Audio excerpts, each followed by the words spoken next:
Aujourd'hui, à l'heure de la bonne nouvelle, on parle d'anxiété et on va poser la question à savoir pourquoi les gens sont plus anxieux aujourd'hui.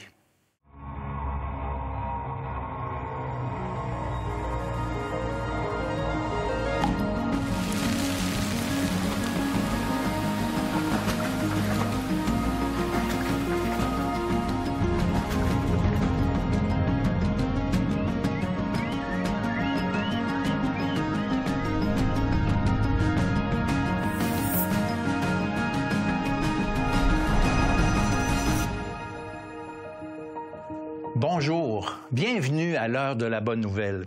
Aujourd'hui, on continue et poursuit notre série « Le monde à l'envers selon Jésus ».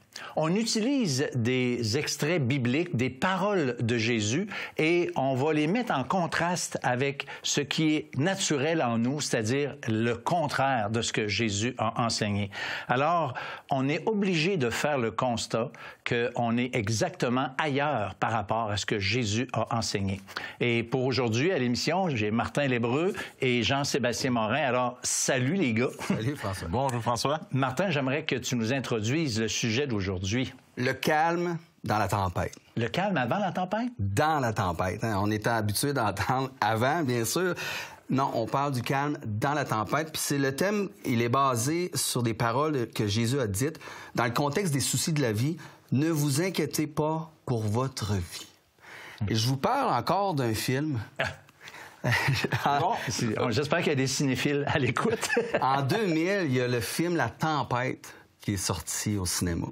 Et je suis allé voir ce film-là, mais pour faire une histoire courte, c'est des pêcheurs qui vont pêcher, et quand ils reviennent, il y a comme 3 tempêtes qui vont foncer l'une dans l'autre, ce qui forme la tempête parfaite qu'ils appellent. Et je vous raconte ça parce que des fois, dans la vie, j'utilise cette expression-là.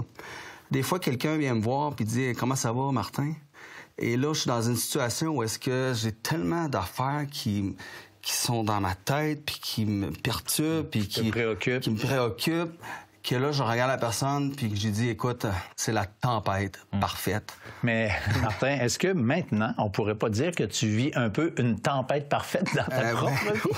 Oui, justement, j'ai répondu ça il n'y a pas longtemps à quelqu'un. Écoute, c'est quand même une grosse année. J'ai une de mes filles qui est partie étudier en Floride. Stressant pour un papa. J'en ai une autre en Corée du Sud. C'est encore plus stressant. J'ai mon épouse aussi qui est retournée aux études. Beaucoup de choses. Alors oui, je me sens un peu dans la tempête parfaite. Mais je me dis, il faut que je me tourne vers le Seigneur, puis je me confie en lui, j'ai pas le choix.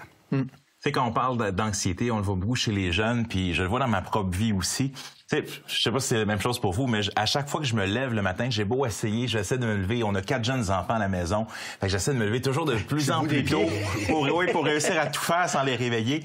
Puis ma réalité, c'est que plus que je me lève tôt, plus que je suis stressé. C'est niaiseux, hein? Ah oui? Parce que plus que je me sens tout aussi submergé, peu importe l'heure que je fais. Fait que là, maintenant, je me lève à midi. Non. C'est une solution. Mais c'est juste vraiment l'idée de dire, wow, il y a quelque chose qui ne marche pas si je me sens stressé. Peu importe ce sentiment d'être submergé et qui est là, ben, y a-t-il une réponse à ça? Ouais.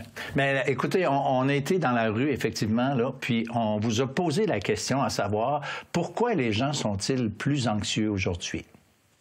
J'ai l'impression que c'est à cause de notre mode de vie qui a changé et j'ai la sensation qu'on vit à 100 à l'heure à cause des écrans et de la digitalisation. Les réseaux sociaux, autant que ça apporte du bon que ça apporte du moins bon, c'est-à-dire la comparaison, la compétition et toujours la performance. Tout le monde se fait une image de ce que ça devrait être, mais en vrai, c'est pas ça la vie.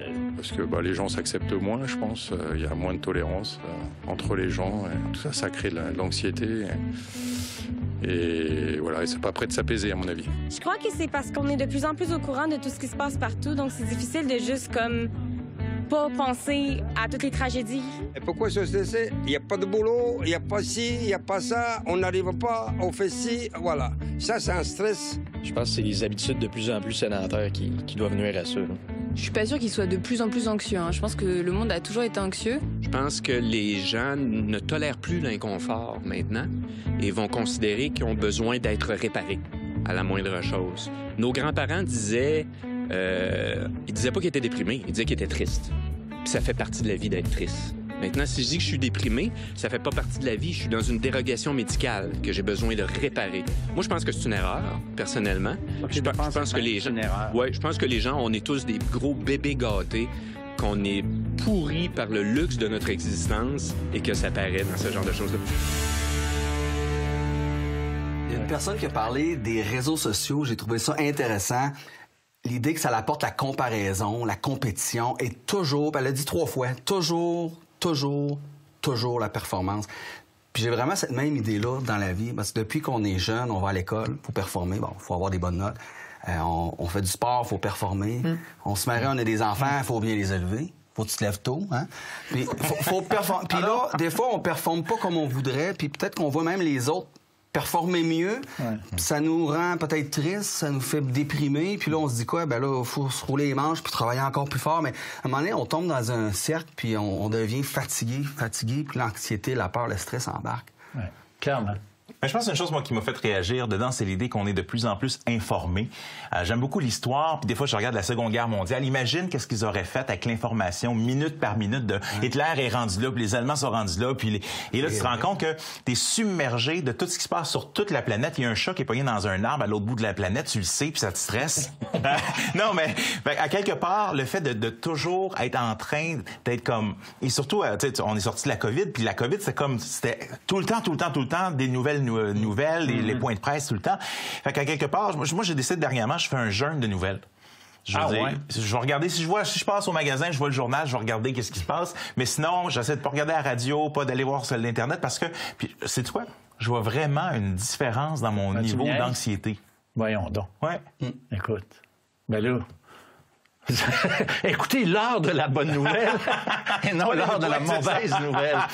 Ben écoutez, restez avec nous parce qu'après la pause, Jean-Sébastien continue de nous développer ce sujet-là de l'anxiété.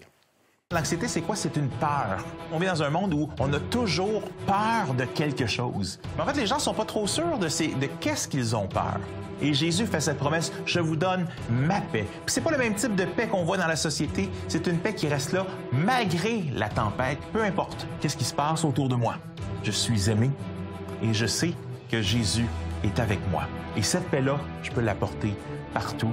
C'est un des versets les plus dits dans toute la Bible. Ne crains pas, car je suis avec toi. Vous avez des questions ou des commentaires sur ce que vous venez d'entendre? Contactez-nous par téléphone ou réagissez sur les médias sociaux.